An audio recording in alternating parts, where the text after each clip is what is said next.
भारत के एक शांत और सुनसान इलाके में एक छोटा सा गांव था जिसका नाम था सिद्धपुर। यह गांव चारों तरफ से घने जंगलों से घिरा हुआ था और यहाँ के लोग बेहद सीधे साधे मेहनती थे। इस गांव की एक खास बात थी कि यहाँ हर रात एक अजीब सी घंटी बजती थी, लेकिन असलियत क्या थी यह कोई नहीं जानता था।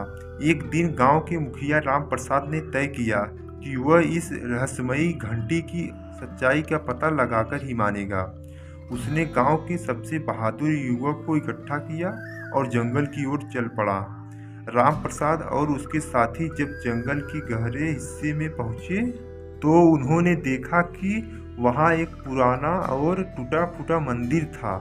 मंदिर के अंदर एक प्राचीन घंटी लटकी हुई थी जो खुद ब खुद बज रही थी। राम प्रसाद ने अपने साथियों से कहा, हमें इस घंटी को बजने से रोकना होगा। शायद यही हमारे गांव की मुसीबत का कारण है।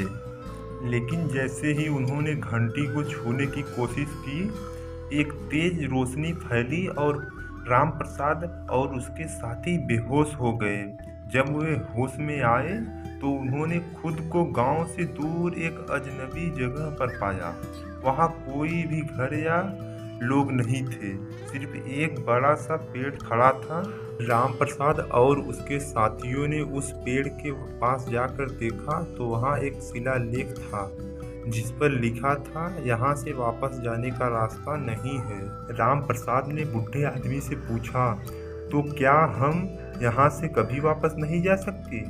बूढ़ा आदमी मुस्कुराया और बोला, एक ही रास्ता है, अगर तुम लोग उस जादूगर को हरा दो और घंटी को मुक्त करा दो तो तुम लोग यहाँ से वापस जा सकते हो। राम प्रसाद और उसके साथियों ने साहस दिखाते हुए उस जादूगर को ढूंढने का फैसला किया। उन्होंने बूढ़े आदमी से जादूगर के ठिकाने का पता पूछा और उसकी ओर बढ़ चले।